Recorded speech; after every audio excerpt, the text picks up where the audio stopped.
Welcome to Roland Garros Live with the team from Diary of a Professional Tennis Coach. For 15 days, we'll have all the latest from Paris. Come and slide in to play with us on the Terre Battue.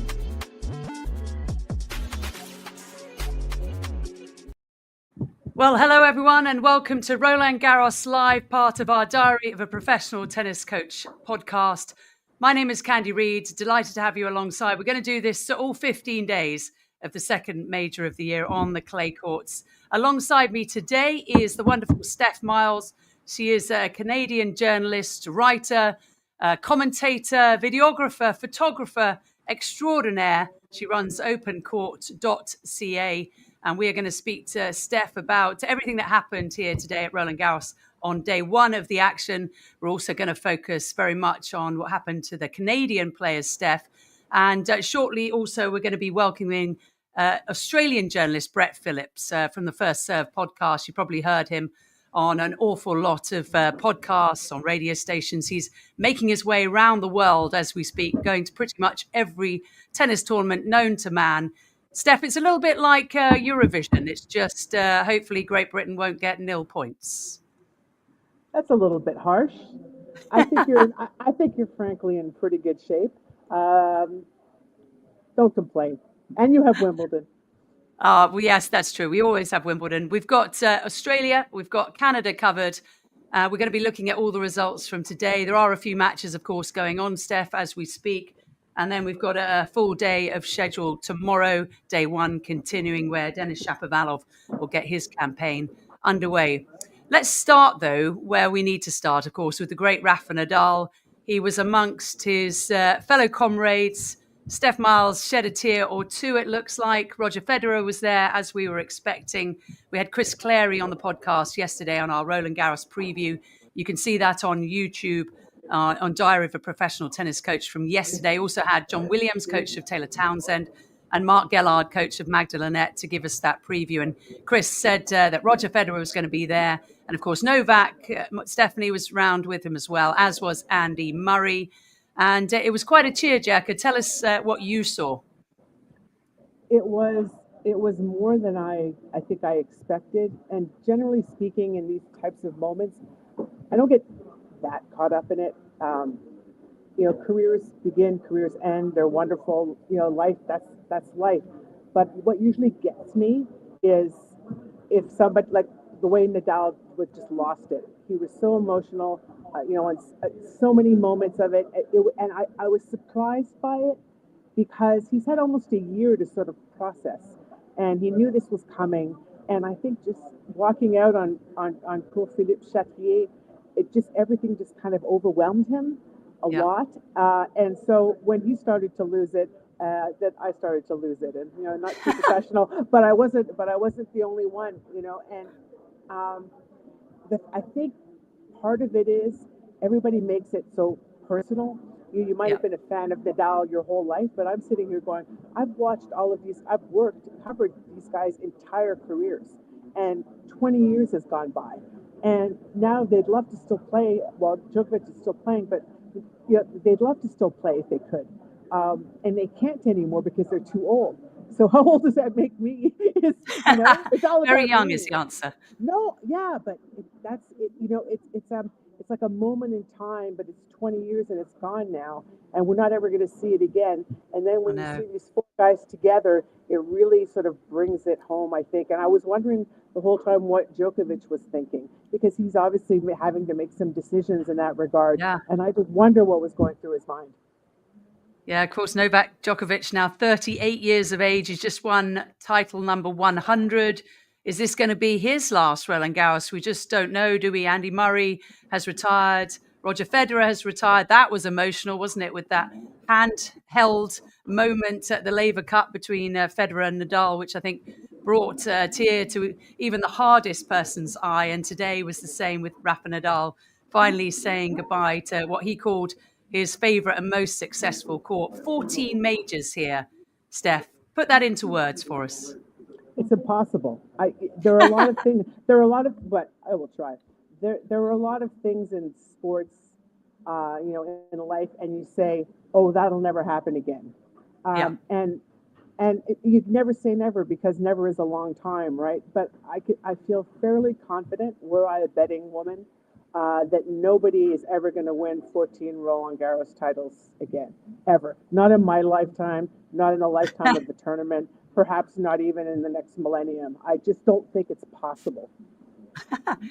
We had this same conversation in our Roland Garros preview, and Mark Gellard said, "Well, this record could be broken." And I said, "Well, it might be, but we're probably not going to be alive to see it because that is some achievement. And if anybody gets 15 majors at Roland Garros, arguably the hardest major to win, then you just got to lay your cap down and take it all off all your clothes and lay them down on the ground because we are not worthy, and no one wants to see that. Let's just say that." So let's move on now, Steph. We've got Brett Phillips about to join us. There he is, our Australian friend. Hello, Brett. I presume you know Steph quite well.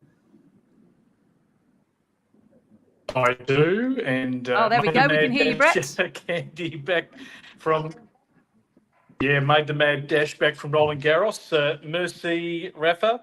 They were handing these t-shirts out, and that's as good a tribute as I've seen to any athlete. That takes the cake, I reckon. And it sounds like a lot was made of that. Amelie Mauresmo, the tournament director, went apparently late last year to go and chat with him about how to honour the giants. And we know him to be such a humble man, don't we? He's not one to blow his own trumpet. But he, I think, will really remember this day for the rest of his life, Brett. Yeah, I mean, that's incredible. I mean, I haven't been there, obviously, to see him live win 14 Roland Garros titles. I can only imagine what the atmosphere was like. Candy at all those times that he did win, but today was goosebumps.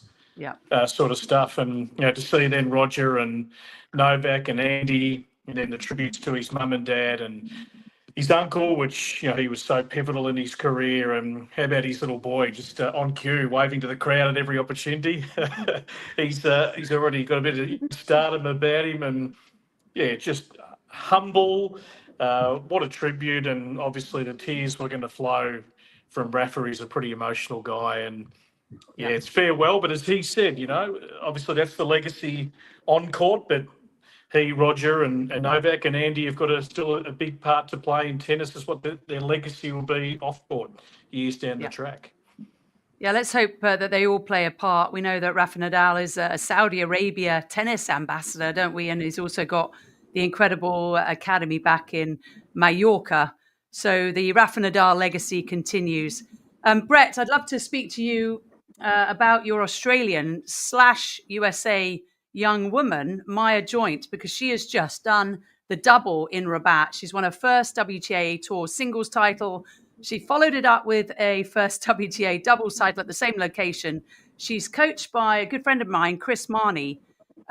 We used to call him Chris Mahoney because I was at University of Tennessee with him.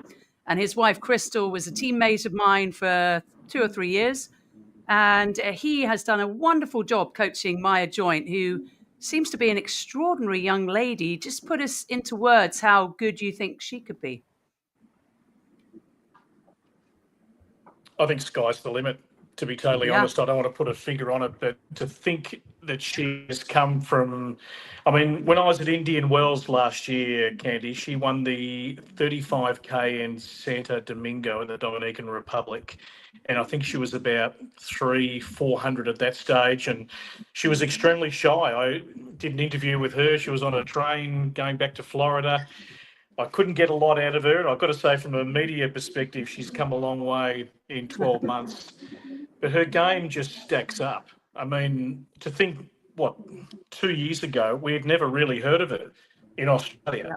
And suddenly she became part of us, and we learnt the family history with Dad, coming from Australia, Melbourne specifically, and Mum with her German background, grew up in Michigan. But she decided to, come to Australia with the great support of Tennis Australia. And her game is just beautiful to watch. I've been lucky being on the road this year to be courtside at all her matches and to watch it up close and personal. We know she's got one of the most devastating backhands in the business. And as Chris, and I just spoke to Chris before leaving the site, The main objective was to work on her serve, forehand. She's got elite movement. Not much gets past her at the back of the court. And when you sit and talk to her, she may look like a very innocent 19-year-old and shy, but you look behind the eyes and there's just a bit of that killer instinct in her. I mean, Ah, she's just got presence. I think she has this great inner confidence in her ability. And I think we've been crying out for that for some time for our Australian women to really believe on the big stage. I think that's hindered a few of them. But Maya Joint, she's the real deal, 53 live and only going up. going the right way. She's going to play Isla Tomjanovic, which is a bit unfortunate, isn't it, for you Australians having two Aussies playing each other in the first round. That's a repeat of their match they played, or almost played and almost finished in Rabat. Which way do you expect that to go? Can you lean one way, or are you sort of having to stay neutral? Yeah, it's extraordinary, the fixture, isn't it? I mean, they knew about their first round at Roland Garros before they stepped on court to play that semi in Morocco. And I caught up with Isla today as well. She arrived on site, her 10th campaign at Roland Garros, and we know that it's been a really rough couple of years with injury after making those, Grand Slam quarterfinals, career high ranking. She's always been so well equipped, but the body has just let her down continuously. Pulled up with that little abdominal issue, more a precaution, I think, knowing that a Grand Slam was very close. She said today, and she's practiced with Maya quite a bit. They were recently together out of the Billie Jean King Cup team. But she said she's going to need to make a few adjustments now that she's had a set against Maya, seen a few things. Probably suggest she stays away from the Maya Joint backhand. So you'd be going to the forehand, just peppering that wing non-stop if you're allowed to. I think Maya, the only thing is whether she has a little bit of a letdown. But I've got to say, as Chris Marnie just told me about an hour ago about life on the road, which we know is tough. The resilience you've got to have. That's the word he used. She's got enormous resilience. She wants it. She's in the moment. She's ready to go to put her best foot forward. So I think, she's got some genuine momentum, and there's just a concern with Isla physically. So we shall see how that one goes. It is unfortunate, though, that they go head to head. Steph, let's bring you back in. We've been speaking about an Australian youngster. Let's talk about a Canadian youngster, Vicky Mboko, who is a year younger than Maya Joint at 18, has won 41 matches in 2025. She's lost 5. The clay court record sits at 11-3. This is exciting. It is, certainly it's a gaudy record. Most of it was accomplished on the ITF circuit. So let's be fair. And then she got a wild card into Miami and impressed. She probably should have beaten Paula Badosa, to move on even further. And then she got one in Rome, and she took Coco Gauff to 3 sets, and Coco Gauff was impressed. And she's won 4 straight matches here over some pretty solid players. Without dropping a set. And today she beat Lulu Sun. It got a little tight at the end of the second set, but Lulu Sun is a top 50 player.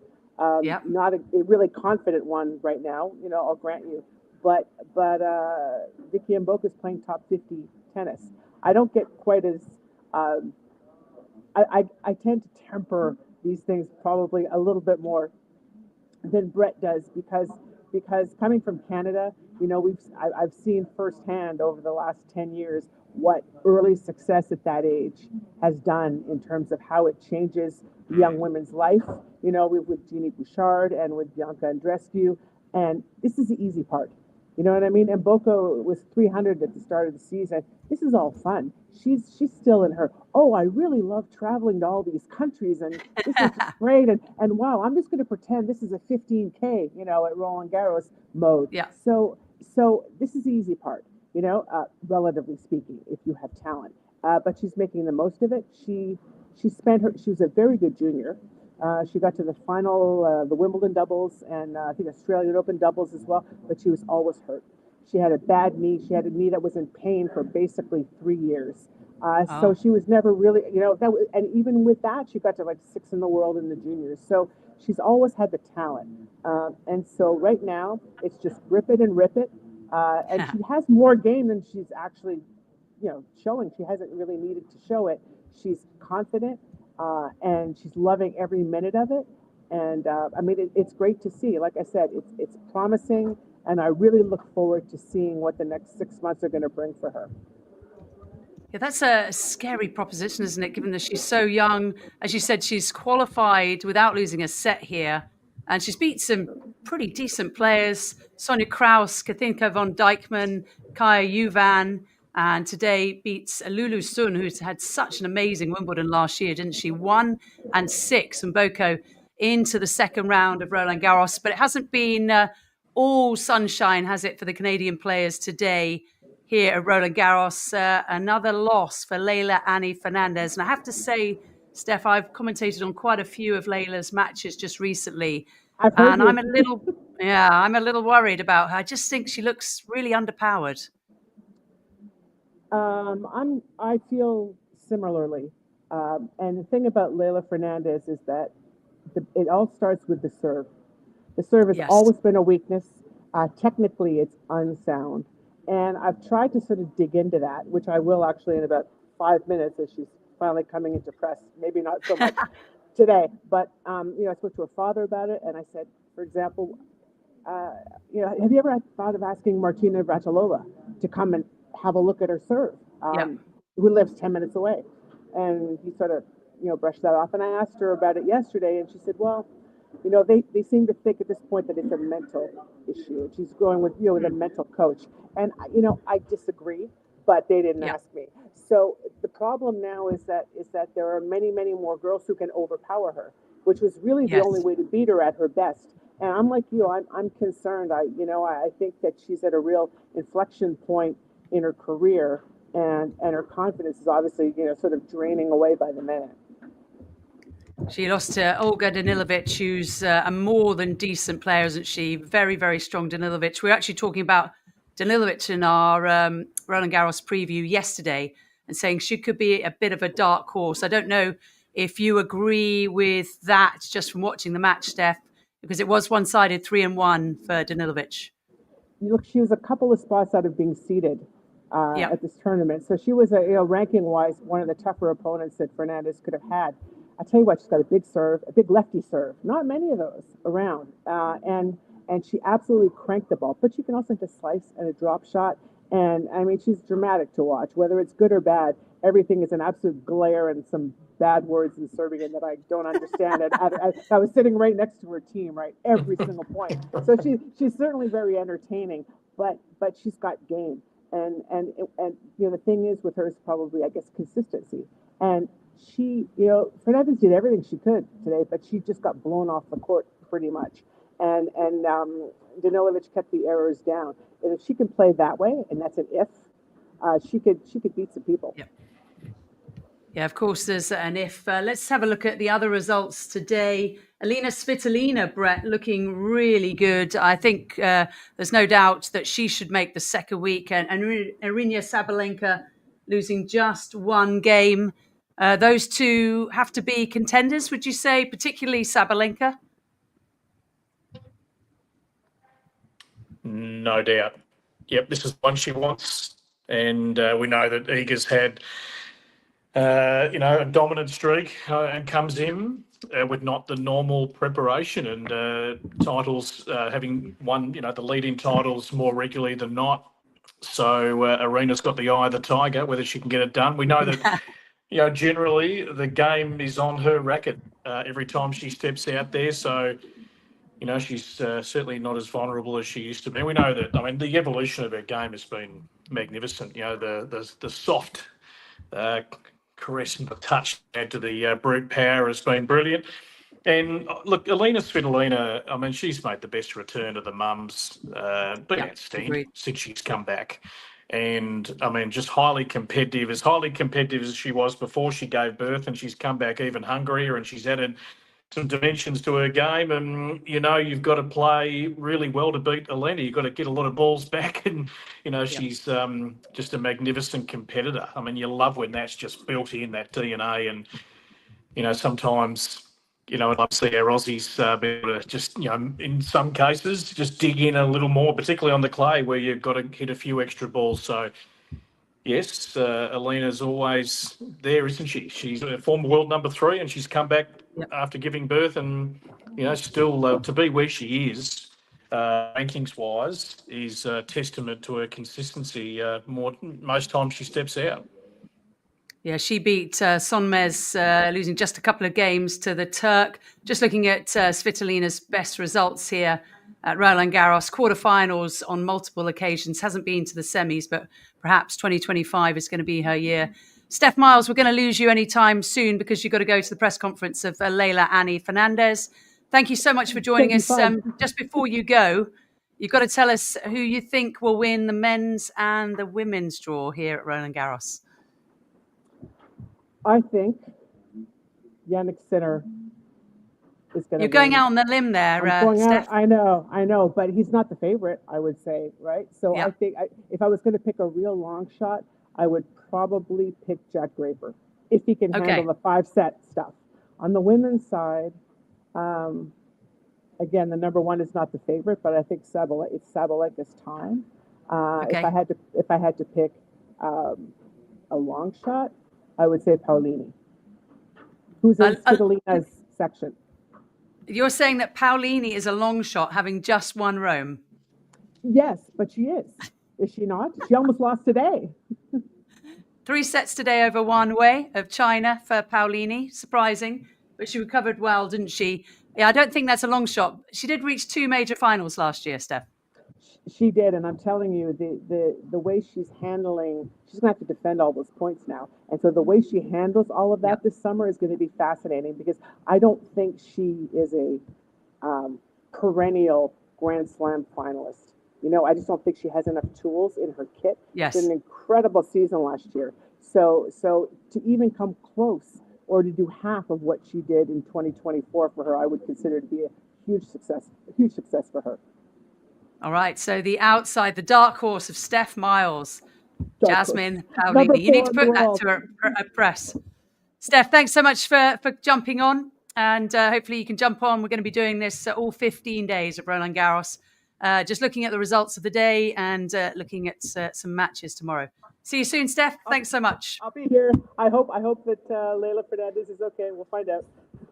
Yeah, good luck. We love Leila Annie. She's so lovely. So give a thumbs up from us, and give her my number. I'd love to work with her on her serve. That thing needs to be fixed immediately. Yes, correct. Concur. Okay. See you guys later. Bye, Steph. All right. So Brett Phillips, you and I, let's talk a little bit more about your Aussies in the draw. Alex de Minaur really has to have the best chance, you'd say. How do you think he's going to do here on the Terre Battue? A player who looks to me anyway as comfortable on clay as he does on hard and on grass. Yeah, watched his practice set yesterday against Alexander Zverev on Chartrier, and look, we know the equation for Alex, and Candy. Look, it's not hard to get behind this young man. I mean, he cops a little bit of criticism that he can't win a major, he can't really contend with the absolute big guys, and look, all that's ahead, and we know the win-loss differential with Sinner and Alcaraz and Zverev, but he's inside the top 10. It's a place that so many would love to be. He does so much right out on the tennis court. He wants it. He's a dedicated professional. He goes about his business, dotting every I, trying to get the best out of himself. And sometimes you just get to a certain point, but I think the thing we can be proud of is that he keeps knocking. And if you keep knocking on the door, eventually someone will let you through. And he might need a little bit of luck and a couple of the big guns to exit. But look, I'm still bullish about Alex and what he can do. Now, his clay court season has been terrific. I mean, he came into Monte Carlo, I think he was 29-32 win-loss. So the only surface where he was below 500, and obviously had a terrific time in Monte Carlo. He made the quarters running to Alcaraz in Barcelona, and he's certainly improved his game on the clay. I mean, people thought it was a given that he'd be a good clay court, having grown up for the majority of his years in Spain. But it was a hard court, in the grass it certainly suited his game more. So look, he's our best chance by some margin. and there's a big differential between where Alex is and the rest of our Australian men. So, yeah, we're hoping he gets off to a great start. Just having a look at Alex's season so far, 26 wins, 10 defeats. He's won 9 matches already on clay courts. He's a quarterfinalist at Roland Garros last year. That was by far his best year. And he's so affable, and something, it looks like he and Katie Bolter, who are, of course, engaged, have brought a dog into the relationship. I don't know if you've been looking at this on social media, but I'm wondering how de Minaur and Bolter are going to cope with... I don't know the dog's name. It looks beautiful, but let's call him Fluffy, because it's not the easiest, is it, to have a dog and be professional tennis players? A large dog.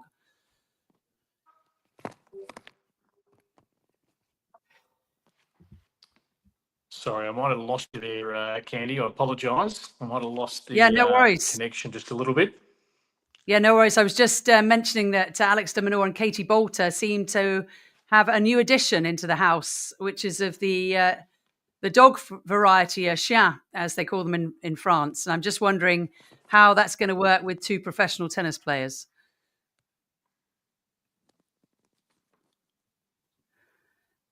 It looks like we've lost Brett Phillips for a minute. I'm not sure if he can hear us, but hopefully Brett will be back. He is the host of the First Serve podcast in Australia. I've worked a little bit with Brett on commentary at the Australian Open, and he is a fantastic journalist, prolific, and he's going around the world. Brett is at the moment. If you can hear us, great thumbs up. Brett, you're going around the world in every tournament you've pretty much been in. I saw you in Monte Carlo. You've been posting updates from all around the world. How's the trip going? It's almost like you're on that show, aren't you? Trip Around the World or whatever it's called. And I just wondered if you've been losing bus tickets and if you've got enough money for the train. Oh, I tell you, I could write a book. A few people have said I should write a book, and I've learnt not to sweat the small stuff. But the most important possession that I cannot lose is these, Candy, because I am absolutely blind. I cannot see a thing without these.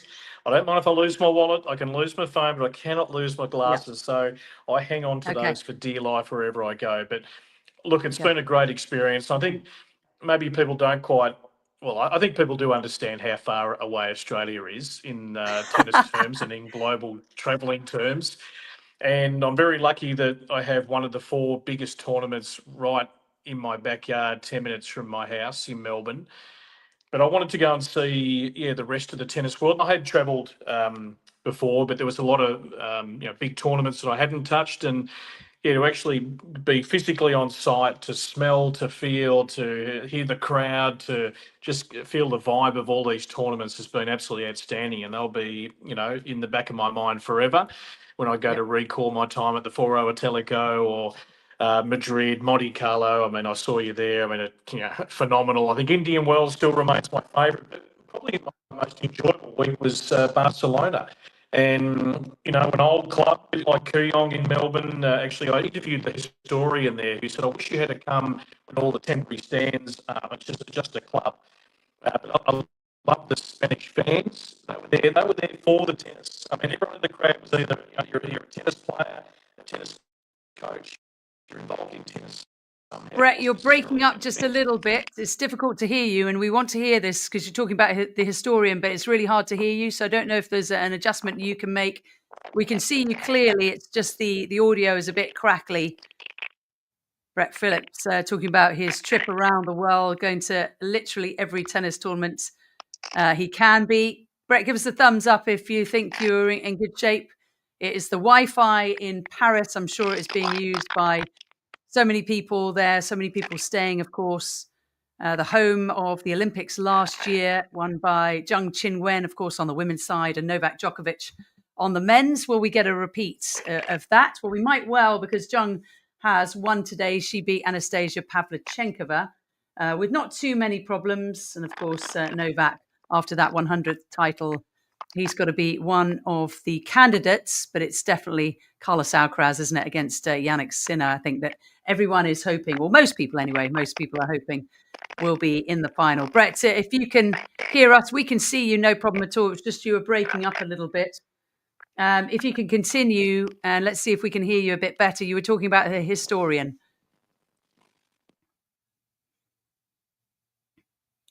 Brett, are you there? It looks like Brett's Wi-Fi is having some problems. We are Roland Garros live here on Diary of a Professional Tennis Coach. Thank you so much for dropping in. Please feel free to ask any questions, send in any comments, keep them clean, please, or at least make them dirty but funny. And we'd love to hear from you. We're going to be doing this for 15 days. And Brett has just left us for now, but hopefully he will join us again. We've already had Steph Miles. She's come and gone. We're speaking about Leila Annie Fernandez, who unfortunately lost today. And that is the end of her Roland Garros singles tournament. So plenty more to come. Let's run you through the results of day one. On the men's side, Marton Fucsovics, Hamad Medjedovic, Tommy Paul came back from a set down. Mariano Navoni won. Giovanni Pecci Pericard, one to watch, beat Zizou Bergs in 4 sets. Riley Opelka came back from a set down to Rinki Hijikata to beat the Australian. So Riley going strong anyway on probably his least favourite surface. We're going to add Brett Phillips back to the stage. Brett, can you hear me? Any luck, Brett? I'm not sure. I apologise. I'm not sure. Yeah, unfortunately, the audio, Brett, is really, really crackly and we can't make out what you're saying, which is a great shame because whatever you do say is always very, very interesting. We'll try and bring Brett back, but let's continue through the results.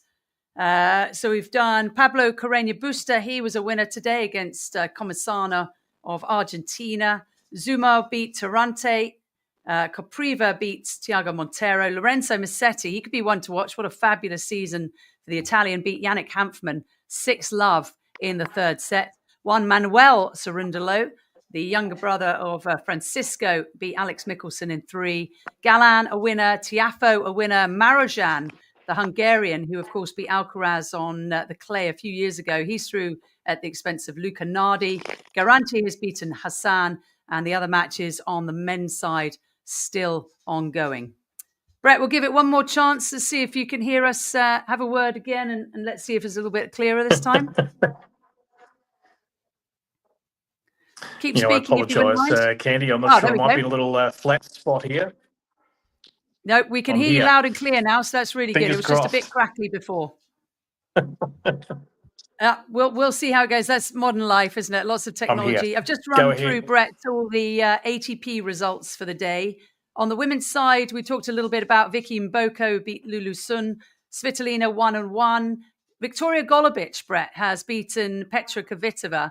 And I just wonder, I don't think we're going to see Petra Kvitova here at Roland Garros again. Yeah, I did wander past that court today, and I mean, Golubic she's been around a long time, and often had to do it the hard way in her career. But I got to see a little bit of that match today, and look, it's tough, isn't it? We talked about how good Svitolina's been coming back as a mum. We know how tough it was for Wozniacki to try and come back. Osaka, who's starting to find a little bit of her mojo again, but not easy. But for Petra, look, she loves the game. Of course, she wants to try and come back and have a second part of her career, but it's going to be tough. I mean, you leave the game for a year or two, and the next wave of talent just comes through. I mean, Golubic has been around; she's a seasoned player. But it's tough out there. She's still got the ability, but if you don't quite have the movement and whether you've still got the drive, you come back and, you've only got to be maybe a few % off and you're there for the taking. As we know, it's highly competitive on both the men's and the women's side. So, it's been a struggle so far for Petra, no doubt. Yeah, the record for Kvitova, who's now 35 years of age, 1-5 in her comeback. I'm sure she was expecting, like you said, to do something a little like Svitolina and Belinda Bencic, who's been magnificent. Bencic, unfortunately, not able to play. She's got an injury. Was expected to play in the first round against Elena Rybakina, Brett. That would have been an unbelievable first round. I've actually just finished on Strasbourg for the WTA, and of course, Elena Rybakina won that tournament. Title number 9 for her, the first of the season. Things seem to have settled down. We know all about the off-court problems that Rybakina has had. She's working with David Sanguinetti. She did thank Stefano Vukov in her post-match chat. He, of course, the controversial man who's been essentially banned by the WTA for some behaviour. I wonder if you think Rybakina now is a threat to win Roland Garros. Well, look, she's at her best. I mean, she's a formidable ball striker, beautiful timer of the ball. So, tall and regal in the court. It's hard to tell, Candy. She's obviously had a lot of instability with the coaching side of things, and then illness in particular in the last 12 months. But if she's fit and healthy, I mean, I've always called her sort of the quiet assassin. She absolutely bludgeons that ball with just beauty. It's not coming back in any way, shape, or form with any great effect from the other end if she is on song inside the tram line. So, we hope that things can just settle down and that she can just be allowed in a good environment to play really good, consistent tennis without any distractions or any upheaval, and hopefully just her body staying in really good nick and staying fit and healthy. And that's the objective for everyone out there on tour, trying to stay fit and healthy. I was talking to a couple of Australians who haven't necessarily gone down the coach track this year. I was chatting to James Duckworth a couple of days ago, and these days it's about having an S&C person with him just to keep him durable to actually play. He's almost coaching himself. He's been through a few coaches. He doesn't need another voice. So we digress, but that's the main objective is to stay fit and healthy, and hopefully she can do that. Yeah, it's not that easy. Talking about players keeping themselves fit and healthy, we had Daria Saville on our Diary of a Professional Tennis Coach podcast alongside her husband and now part-time coach, Luke. And she qualified here. She actually beat Taylor Townsend, whose coach John Williams was on our preview show yesterday. And Saville will play Madison Keys in the first round. I know you'll be keeping a close eye on that one. Maddie Keys, it's an interesting one, isn't it, on clay? She's the Australian Open champ. Can she win on the Roland Garros clay? I'm just looking at her past results here. Semi-finalist in 2018, the best that Keys has produced at Roland Garros. Your thoughts? Yeah, and Dash has made the third round a couple of times. I sat down with her yesterday, and she's one of my most enjoyable interviews, I've got to say, Candy, because she hides nothing. It's all out there. And I actually then went and sat and had a coffee with her coach, Michael Lagazzo, who's a terrific man. And he said everything that Dasha said. So he knew what she was going to say in the press conference. And look, it was a huge effort for her to get up and qualify. It's been a pretty tough time for Saville. She's been 20 in the world, had the knee injury, had the Achilles stop-start, hasn't played the same volume of matches over the last few years that she would have liked. And she came into Roland Garros, her form was patchy. She even said, look, I wasn't feeling that great about things. But then she started to just find that feeling again.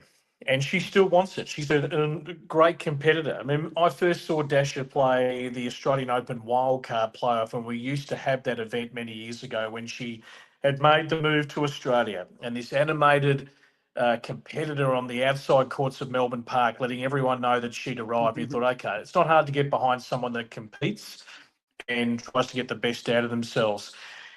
The interesting thing she said yesterday is that she's not sure now whether she can replicate this week in, week out.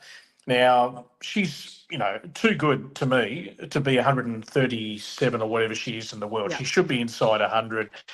For the talent, I don't think she'll get back to 20 in the world, but I think there's certainly the capability to get, somewhere close to 50 if all the planets could align. Fit and healthy, she's got the inner drive, and the things that her and Michael have been working on just to be a little bit more aggressive. Dasha can, throw a lot of moon balls in there, and she can annoy the hell out of her opponents, and she will often bring about the error because they're just sick of playing her. But she's trying to sort of get ahead of that and dictate and get into the net a little bit more and have some presence there. So we'll see. I mean, the last time she played Madison Keys was about 8 years ago, so there's a hell of a lot's happened between then and now. But I think with Luke departing, no doubt she's trying to figure out how much longer I've got in this sport, because I think there's a little bit of envy that he's back home, she's on the road. and it's tough when you're not winning consistently. So let's see if she can put up a great showing against Maddie tomorrow. Yeah, it's 1-1 in their head-to-head. Actually, Saville won their most recent meeting. That was in Rome 2017 in 3 sets. But as you said, well, that is all off the table, isn't it? Some of those head-to-heads just are not relevant at all. Brett, we've had a massive shock on the women's side. Sara Belek, who I am a huge fan of. She's quite a small woman from Czechia. She has just taken out Marta Kostyuk 3-1, and Marta Kostyuk has had a really good season so far. So that is the upset of the tournament so far. Belek is a qualifier, and I don't think anyone saw that coming. I don't know if you've seen Belek play. Yeah, I've seen her once and certainly know the name and following her results. And Czechia, geez, they just keep producing a strong talent pool of players. Incredible. This country of about 9 million people. It's often been a reference point in Australia when the talent pathway is discussed in our country. Look what Czechia is doing, and they've been doing this for quite some years now, producing very fine players. But look, Kostya, look, I love her. I love Marta. I love when she comes into press. I've sat courtside. I was in Rome when she beat Daria Kasatkina, the new Australian. And look, Marta takes you on a ride. It'd be fair to say. I saw her play in Madrid where she was so close to taking that second set against Aryna Sabalenka and lost, I think, 2 tie breaks. But she gives you a chance. She does leave the door a little open. I mean, she's a super aggressive player. She plays with great energy. I first noticed Marta when she won the Australian Open juniors, and then the year after, as a 15-year-old, made the 3rd round. So you always put a little asterisk next to her name as one to follow. So she'd be really disappointed with that because, she's there. I actually think she should be ranked a bit higher than what she is for her game, but it's the ebbs and flows and the yips tend to come into play when things get really tight. So she's trying to get to that step. Yeah, Marta Kostyuk, 17 out of 29 wins this season. She was a round of 16 in Rome, quarterfinalist in Madrid. She's had a great clay court season, but won just 4 games, lost against Sara Belek of Czechia in 1 hour and 20 minutes. So that is the big upset. You're watching Roland Garros live, our Diary of a Professional Tennis Coach podcast, alongside the Australian Brett Phillips, who's been navigating the globe, going to literally every tennis tournament there is known to man. It's quite a feat. We're going to see a very different Brett Phillips, I reckon, at the end of 2025. Not quite sure what you're going to look like, but I'm looking forward to seeing you in January 2026, Brett. See if you're still alive and how many languages you're speaking. So those are the results. I think we've spoken most about what's happened today. Let's have a look at what is going to happen. We know Alex de Minaur is going to play in a couple of days' time. We've got plenty to look forward to, haven't we? Just round 1 going on. Is there anyone in particular that you think our listeners should keep an eye on? Any dark horses that you think, could actually go very far in this tournament?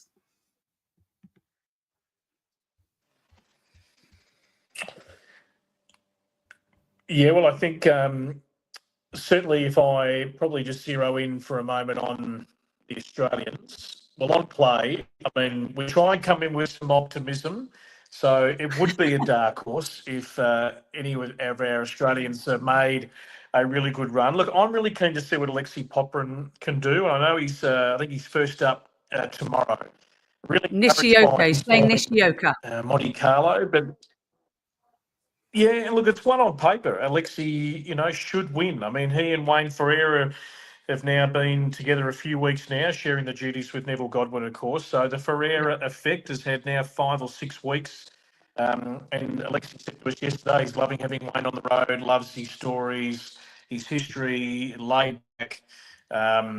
It's a perfect fit for Alexei. I mean, he needs a really good run at these majors. He's defending those points in Canada later on this year, and if he hadn't have earned those points, he'd be sitting around 70 in the world. So look, he's a big time player at the majors. He tends to save his better tennis for when the biggest trophies are handed out. So, I just think he's got the game, Popper, and if it can all come together, I'm really, really bullish about him. But he's got to take that step, to get from about 25 inside 20, which is quite a feat to get, into that next level. A bit like Demon trying to go from the lower reaches of the top 10 to inside the top 5. I mean, it sounds like it's achievable on paper, but the gap can be really big sometimes. So, a bit of a dark horse. He should get past Nishioka, although Yoshi, as we know, he competes like it's life and death, and had a couple of meltdowns in Australia the last couple of years, so he puts it all on the line.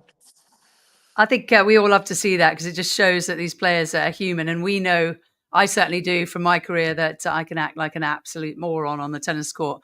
And you hope you can walk off, and kind of change your persona a bit and wish that hadn't happened. But, these people are human beings. I just wondered with Popperin, having worked with Wayne Ferreira, as you said, I was very impressed with him in Monte Carlo. I thought that was a new Alexei. And I really believe, and this may not be a popular opinion, but I believe that Wayne Ferreira and his short stint with Jack Draper made a massive difference. And I think Draper obviously is working with James Trotman, who's an unbelievable coach, a really great guy for most of his, recent career. But I just think that Wayne Ferreira's got that special touch. He did so much, didn't he, with Francis Tiafoe as well, taking Tiafoe into the world's top 10.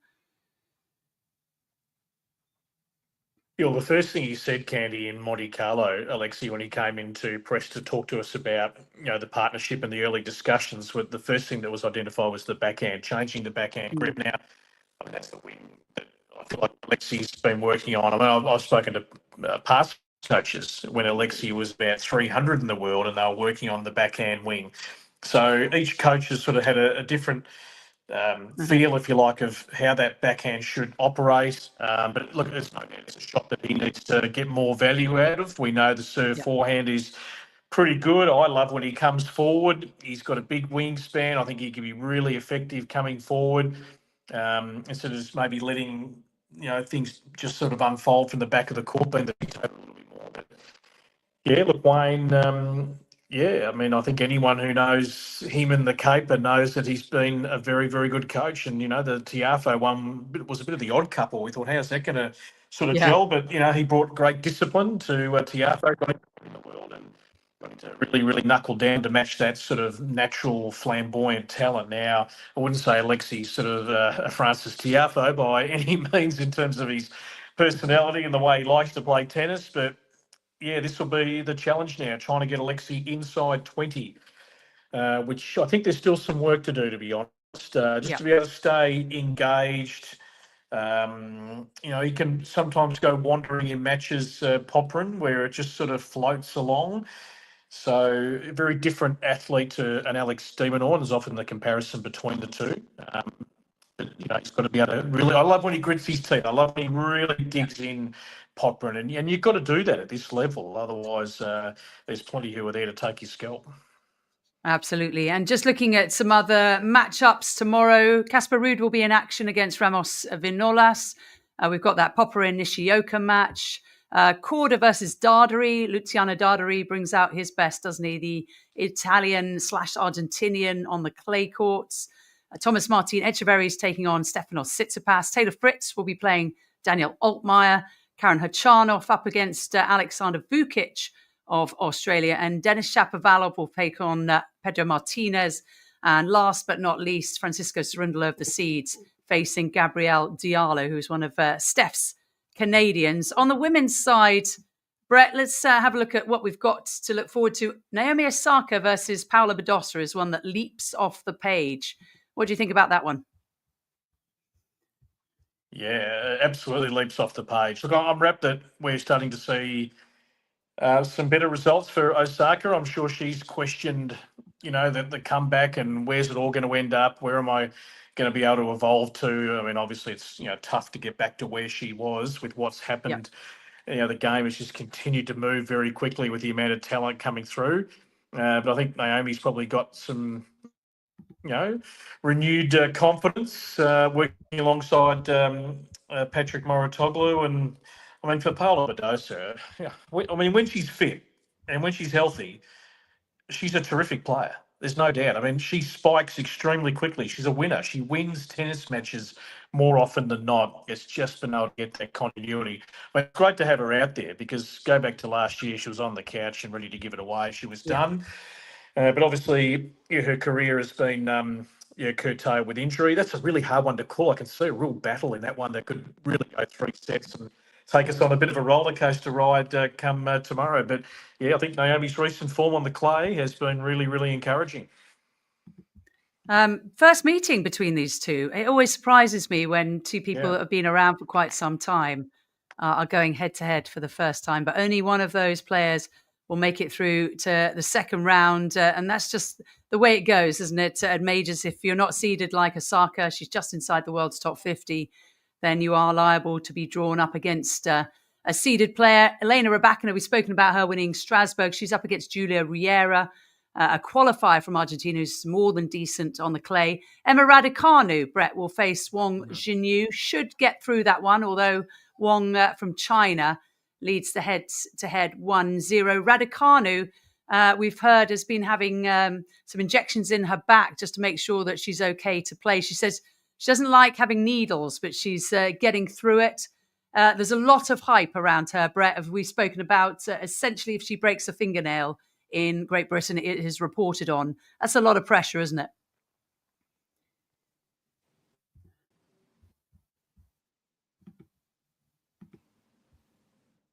Brett, I don't know if you can hear us. Looks like Brett Phillips has frozen, just continuing to have a few problems with the Wi-Fi.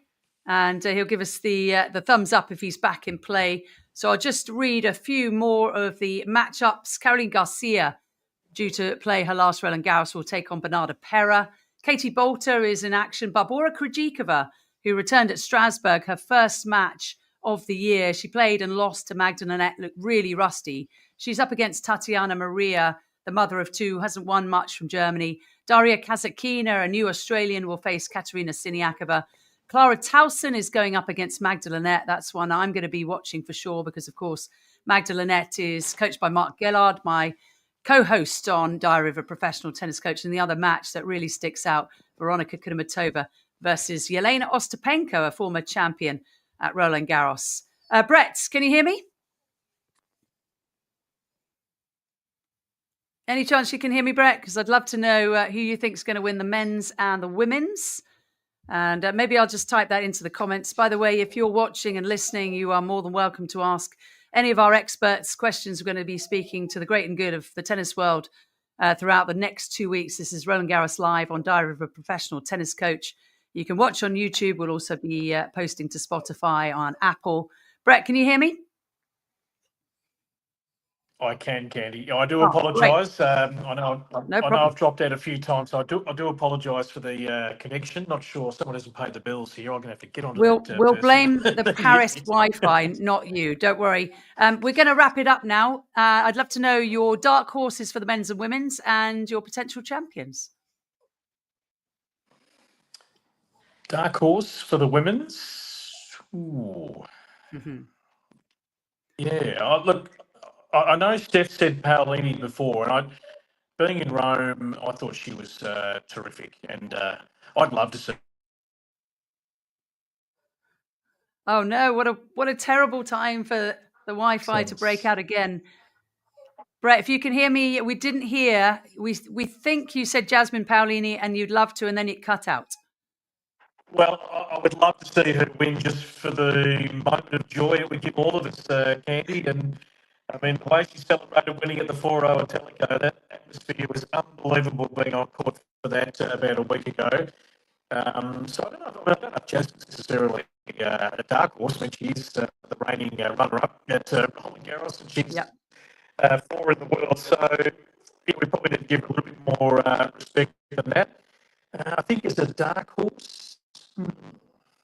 On the men's side, people like Casper Ruud, I suppose, would be. It's hard to say he's a dark horse, isn't he? As a former finalist, but maybe Alex de Minaur can get all the way to the championship match. I'll tell you what, Hubie Hurkacz is just starting to find his mojo again. I mean, look, to be honest, I watched that final in Geneva, and he probably should have got it done in the second set. He left the door open for Novak,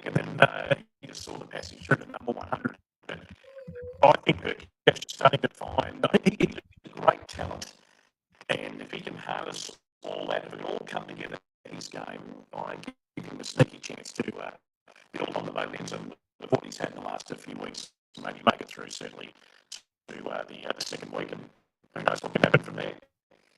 Brett, your line is not good. It's very crackly again. We know that you said Phoebe Hurkacz with your dark horse on the men's side, Jasmine Paolini on the women's.